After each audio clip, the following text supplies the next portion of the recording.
Good morning, good afternoon, good evening. Welcome to another episode of a talk about fibromyalgia. This is Avion Murphy.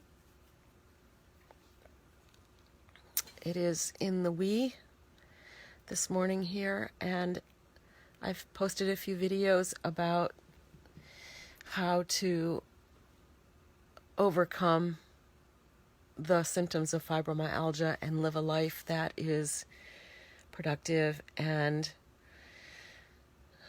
has a good quality of life.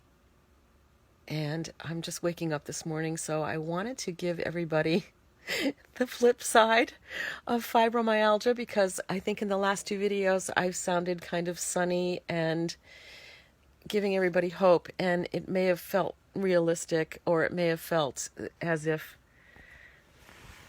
I didn't really have fibromyalgia. For those of you who have fibromyalgia, you might be in a different situation than I. So a lot of people I know with fibromyalgia are on disability and unable to work and medicated and are not as optimistic as I. So I wanted to share the other side of it for you. And most of you who know me may not even know this, because when I'm asked how I am, I'm fine. Everybody's fine, right? We're all fine. We're all fine, because it takes too much energy to talk about it and to explain all the symptoms. But yesterday, one of my friends asked me, on a scale of 0 to 10, what is your pain level, at night, or when you wake up in the morning, or when I'm bedridden, what's your level of pain and discomfort versus when I'm functioning? Excuse me. So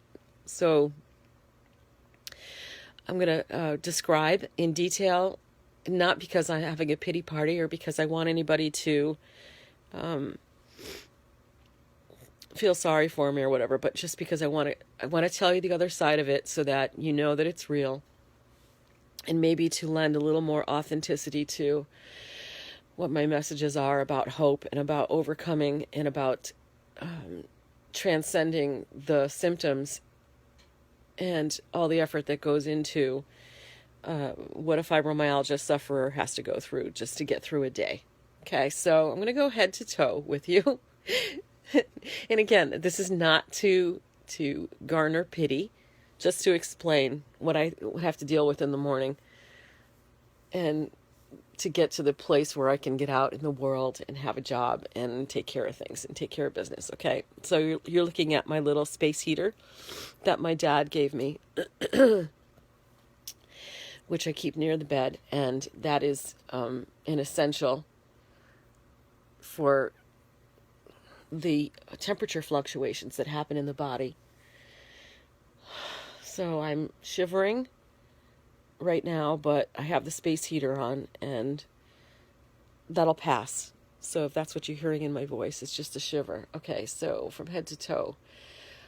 Usually when fibromyalgia hits me, before I'm having a flare-up, I have a pain in the right side of my head, and lately it's been moving to just being the left side of my head, but I have a pain in the right side of my head, and it runs down from, the cranium down through my ear, my right ear, and into my jaw. I'm having some symptoms of that today. I would say it's maybe a 5 out of a 10. Both of my ears itch and they hurt. I'm congested. You can hear that in my voice. I'm congested. I cough. I have a very phlegmy cough in the morning. And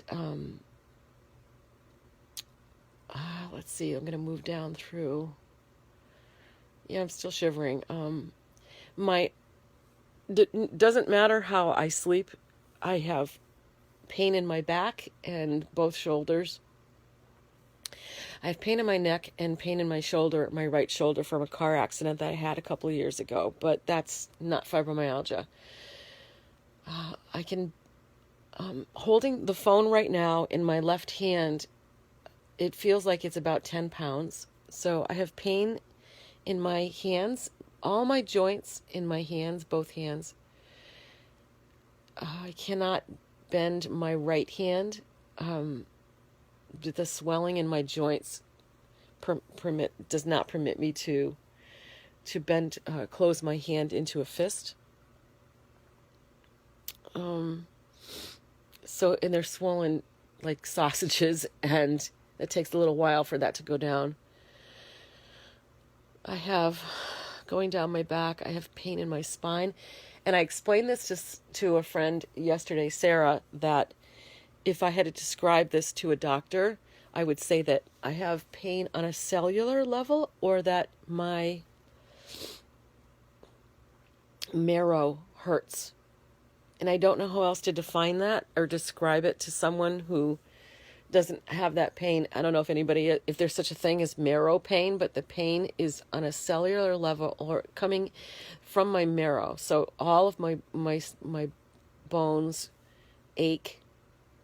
It seems down to the marrow. Excuse me. Let's see. My hips are stiff, so I've been up 3 times.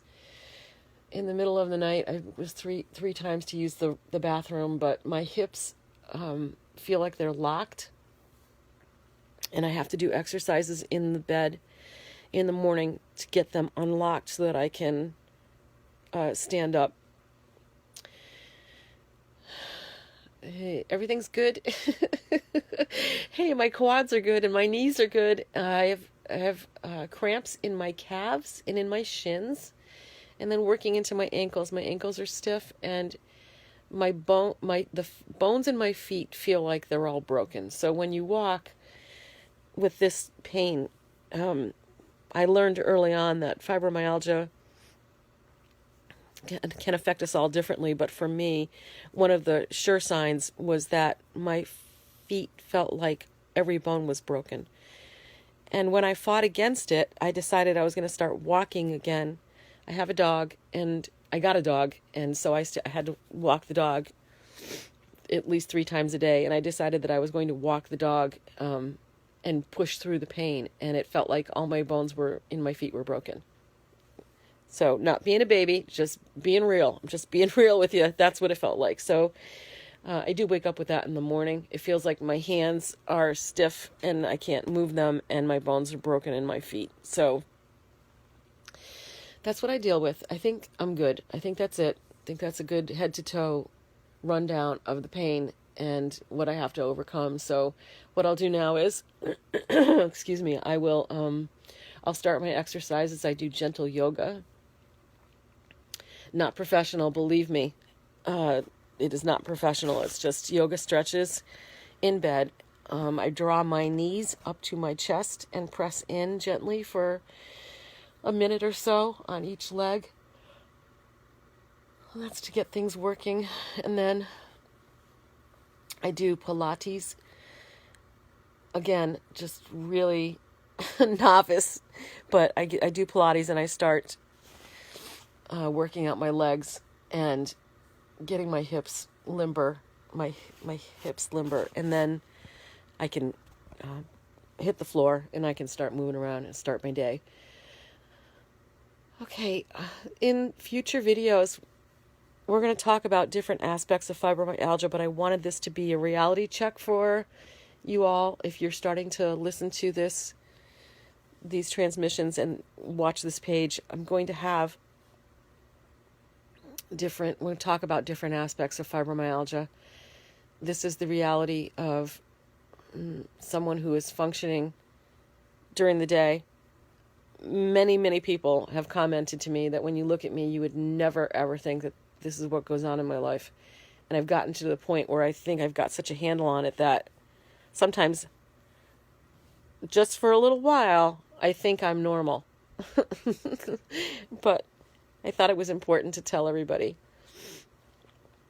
And I think this message must be for somebody, because I felt very prompted to tell you that it is still very real. And we don't get rid of it.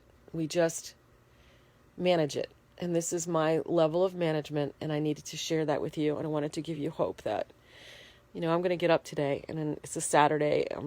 I have a job that I do, and sometimes I work on Saturdays, and I have a million things to do. My list is a million items long that I have to do, and anxiety and stress creeps in throughout the day because of my workload, but we're going to get through that too. So I wish you a blessed day, evening, night, wherever you are.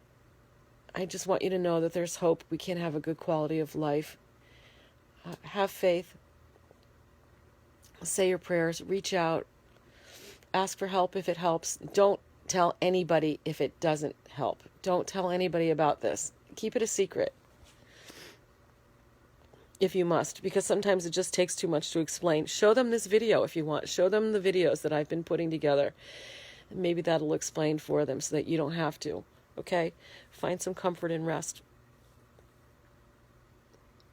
Thanks for listening. I love you guys. I thank you for all of your support. I'll talk to you again soon.